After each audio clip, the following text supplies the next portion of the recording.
But right now I want to talk about Brad Holmes for a second because I do think a trade at some point in time, and I don't know the magnitude of it, Sam, something has to happen. Sure. Like, something just has to happen. And I know we talk about it and people are saying, well, you got to get Aiden more help. Well, when I tried saying that, I got flamed for it.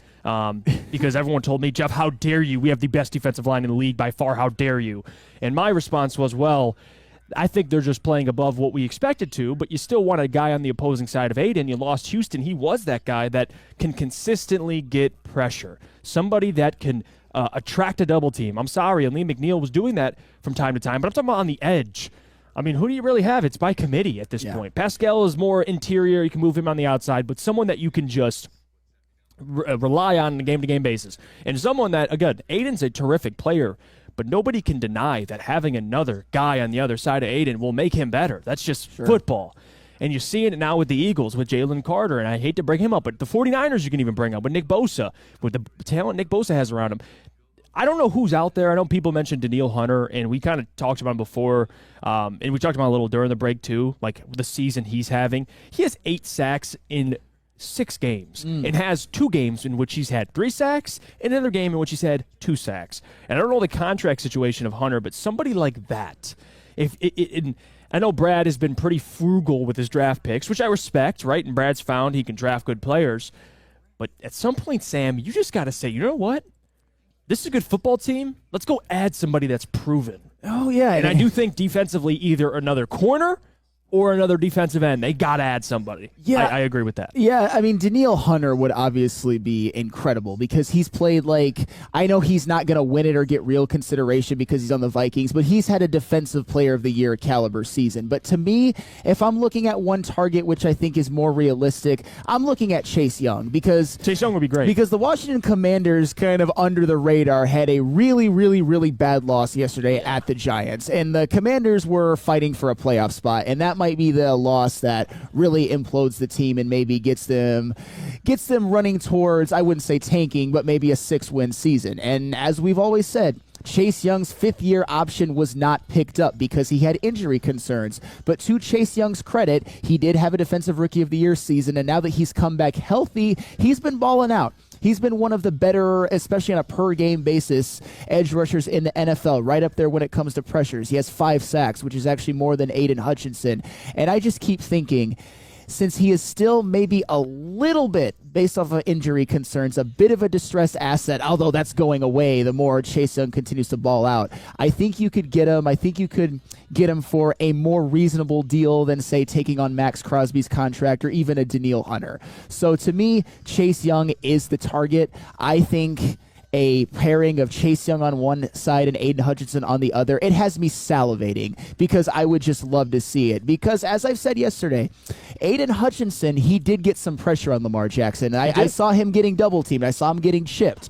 But he was making moves. It's just there was nobody there to clean it up. There was nobody there to provide a consistent bull rush to maybe flush him to Aiden Hutchinson for him to finish it off. It was just, if Aiden misses him, if Lamar steps up, if he steps away, he's got basically green grass and 2 open receivers downfield. And with more help on the defensive line, I think more of those plays would result in sacks or at least containing Lamar and forcing him to throw it away. And especially when you play against running quarterbacks who are not as elusive, Chase Young and Aiden Hutchinson would be terrifying. It would, because, again, who do you double? You can't double them both. And then if Aleem McNeil's having the season and continues to have the season he's having, despite what happened yesterday, then you got a pretty damn good defensive line. Now, Lucas, I want your thoughts on this too, because you were there, you witnessed it.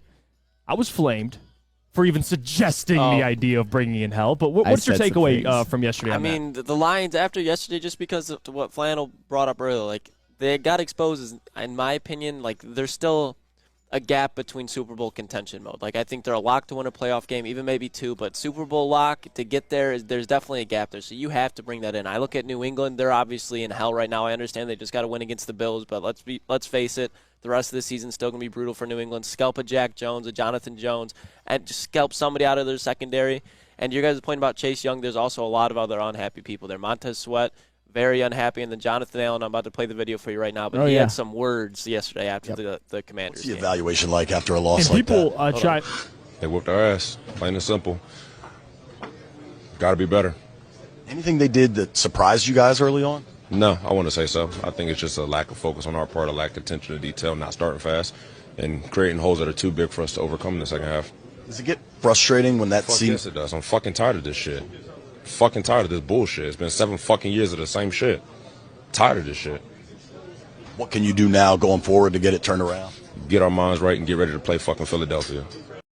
So, I mean, he was obviously very unhappy, and then he doubles down. He's like, what do you guys have to do? We got to get our minds right and then play Philadelphia. So imagine just losing to the Giants, being that pissed off, and now you got to lace up the cleats and you got to play Philadelphia again. Jonathan Allen, that I guarantee half of that Commanders roster is ready to be gone. And to the point, you guys, if it's Chase Young, I'm all for it. But in my opinion, I think it's a little bit of a big play trade, and I don't think that's Brad Holmes' forte, but you talk about like a Montez Sweat, Jonathan Allen, I could see that happening too. Yeah, because you got to think they just re-signed De'Aaron Payne. Yeah.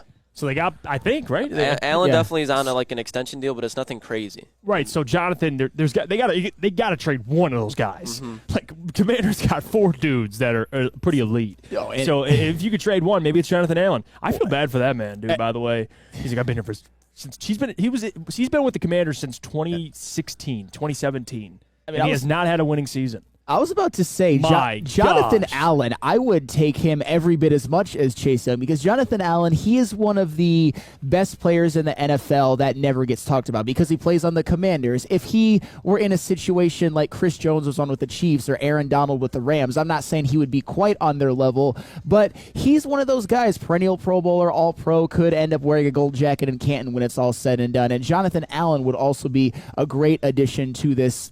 How about this? How about the Lions get one player from the Commanders? Yeah. One of those guys. One. Just give me one. I'm not asking for 2. Give me one. Or people are saying in the chat right now, Matthew Judon, another guy in New England.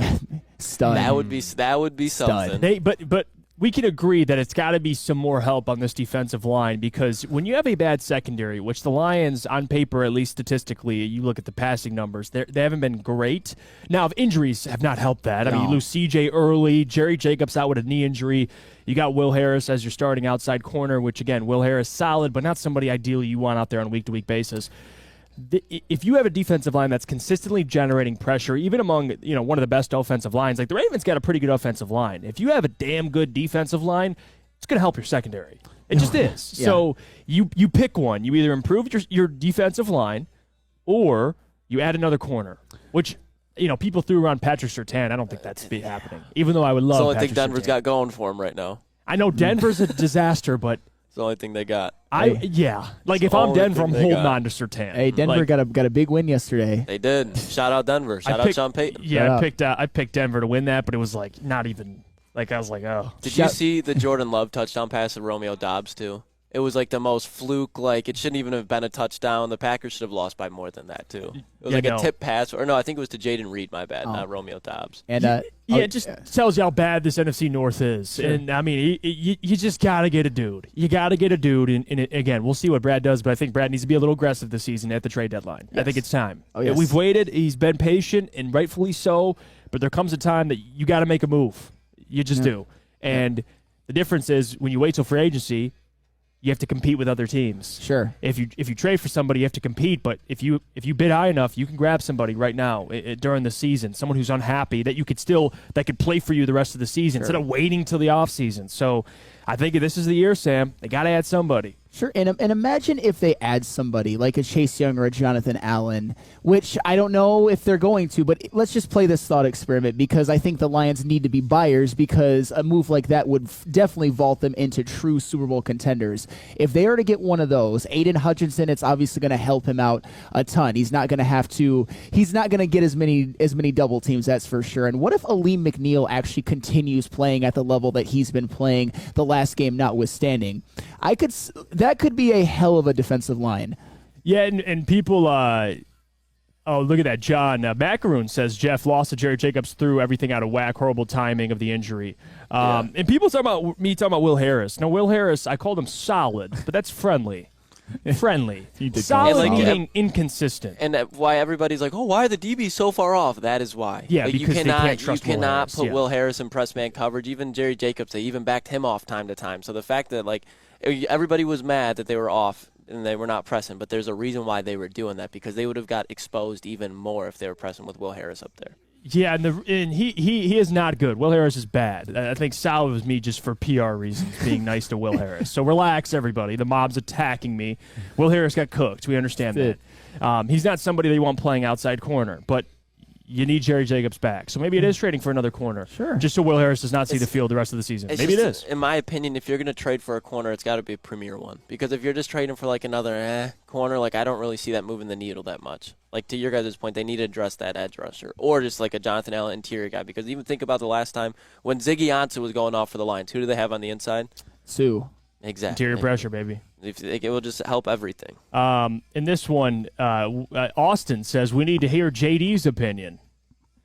I think JB off the map for the next couple days. No, we can maybe get a call from JB tomorrow. We can get a call from JD tomorrow for sure. We can get it. I saw they texted me this morning, so we'll get it hooked up. Let's go. JD, the legend. All right, let's